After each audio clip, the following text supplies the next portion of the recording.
Hola, bienvenidos a otra clase. En este día vamos a ver lo que son los hechos históricos de Guatemala. Ya sabemos pues, que la historia es amplia y se va escribiendo día con día, ¿verdad? Por ejemplo, lo que pasó ayer, ya sabemos que es historia porque ya es pasado, ¿verdad? Entonces, Guatemala pues está rica en historia y hasta donde hemos llegado y cómo estamos es en base a lo que hemos pues vivido, ¿verdad? Aquí en Guatemala, y esperamos y oramos y confiamos en Dios de que todo sea para mejor, ¿verdad?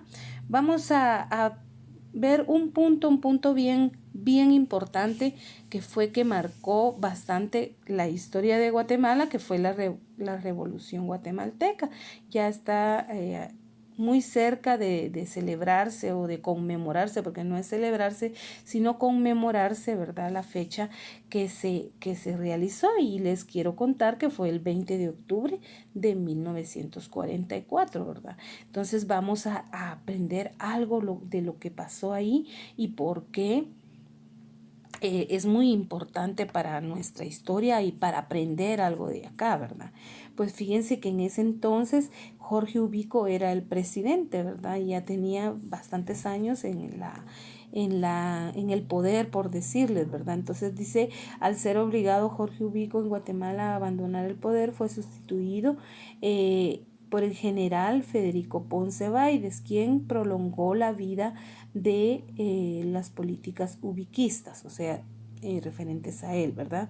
El 20 de octubre de 1944, un movimiento civil militar terminó con los vestigios de dictadura, porque sabemos que Jorge Ubico pues era un gobierno de dictadura. ¿Qué quiere decir dictadura?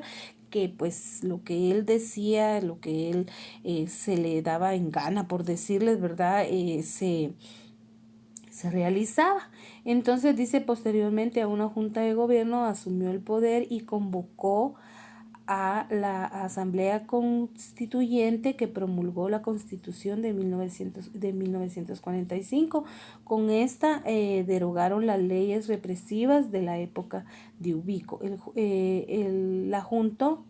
La Junta convocó a elecciones en el que ganó el doctor Juan José Arévalo. Ya sabemos pues que él fue elegido democráticamente y pues se le llama la primavera de la democracia, porque ahí sí pues gobernaba o decidía el pueblo, ¿verdad? El pueblo decidió que fuera él su gobierno, que fue de 1945 a 1951, seguido por, ya sabemos, ¿verdad?, que el coronel Jacobo Arbenz, que fue de 1951 a 1954.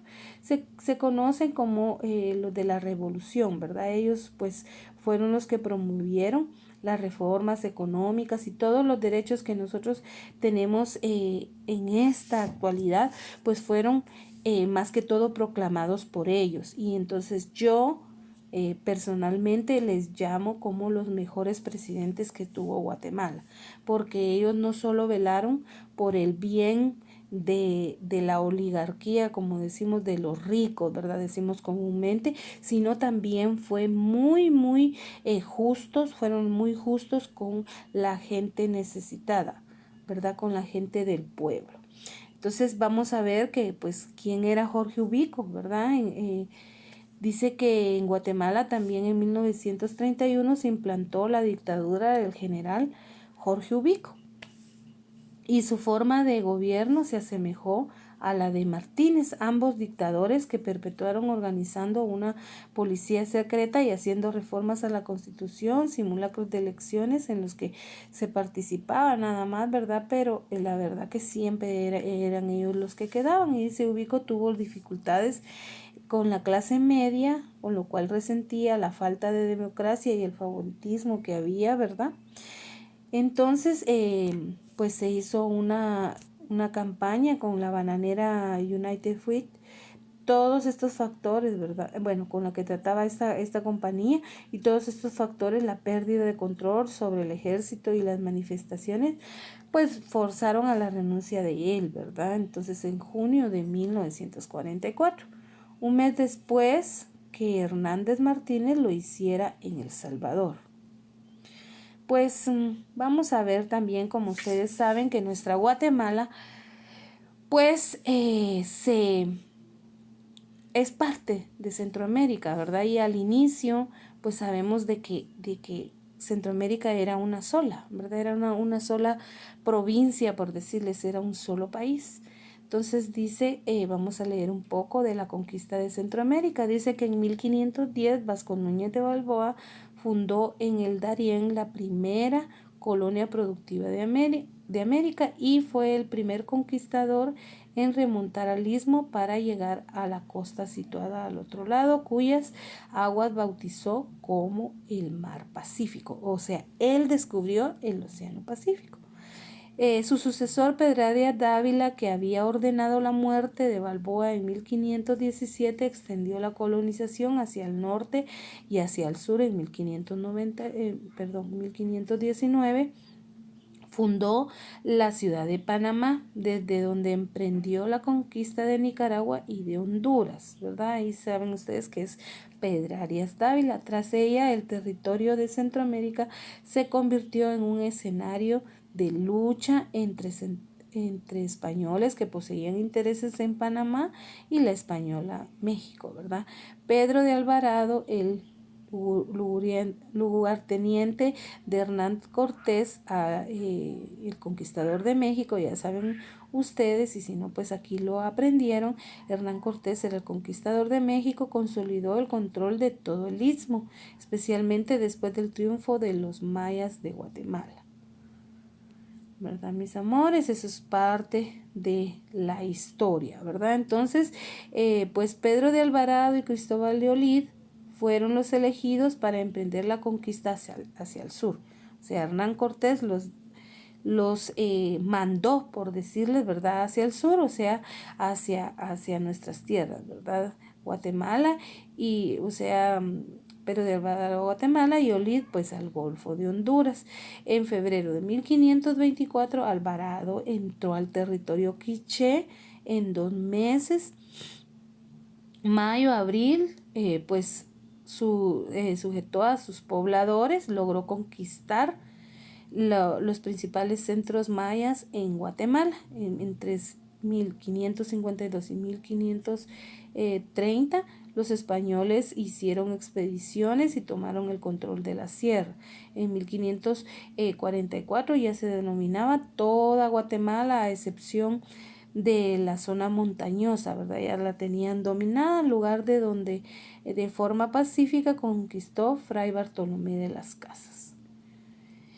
Vamos a ver unos datos que son muy importantes, ¿verdad?, para la historia de Guatemala, y una de ellas pues es que es tan amplia y variada. Ya sabemos pues que es grande, pues la conquista de Guatemala, que fue en 1524, ¿verdad, mis chicos hermosos?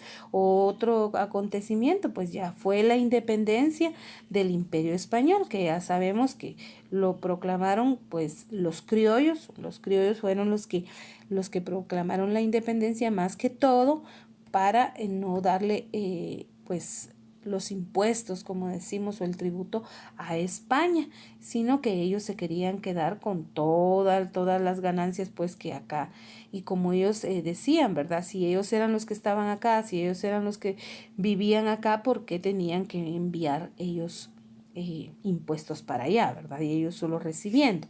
Entonces dice, en aquel entonces la cabeza de la Capitanía General declaró independencia del gobierno español, pero déjenme contarle que en 1822, después de que se proclamara pues que se desligó de España, pues se anexó a México. O sea, estuvimos anexados a México, ¿verdad? Y el 5 de enero de 1822 se firmó el acta que nos anexó al Imperio Mexicano, o sea que fuimos mexicanos en ese entonces. Después dice, la República Federal de Centroamérica surge en la Asamblea Constituyente de las Provincias Unidas. ¿Quiénes son las Provincias Unidas? Pues toda Centroamérica. Ustedes ya saben que es todos los países de Centroamérica. El 22 de noviembre de 1824. Esta federación se guiaba por la Constitución República Federal de Centroamérica y tenía por capital a la ciudad de Guatemala. O sea, nosotros éramos la capital. Los demás eran, como decir ahora, los departamentos, ¿verdad? Y dice que estaba conformada por Guatemala, Salvador, Honduras, Nicaragua y Costa Rica. Esos eran los países que conformaban Guatemala. Y dice que en 1838 un sexto estado de los Altos con capital en Quetzaltenango.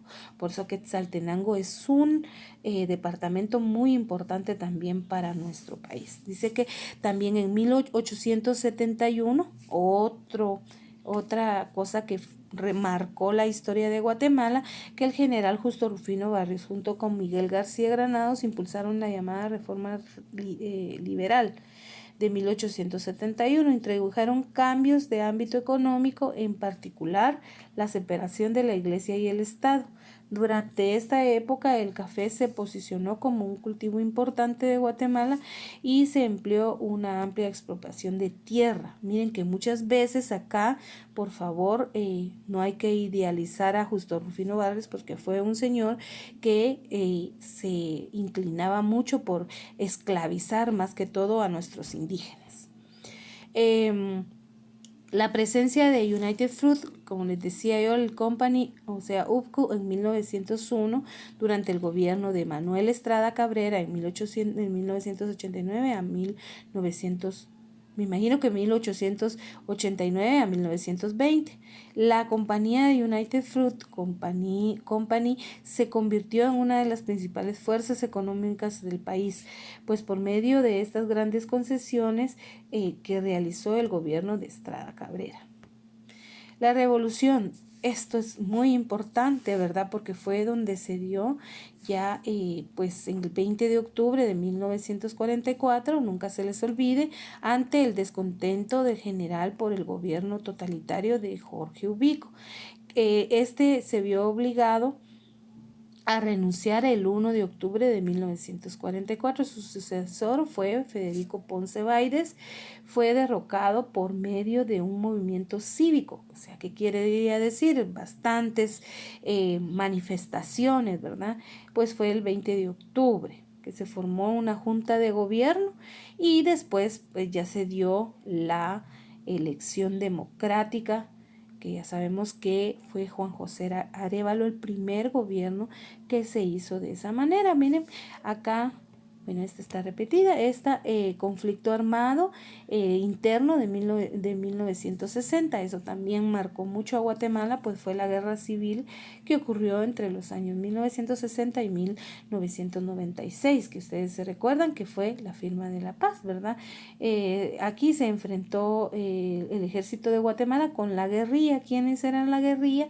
Las personas pues que estaban inconformes en la forma de que tenía el gobierno de Guatemala, y entonces ellos pues se sublevaron, y ya sabemos y hemos visto en otras oportunidades que les he platicado que fueron más de 250,000 personas que fallecieron o desaparecieron, ¿verdad? Hasta los acuerdos de paz.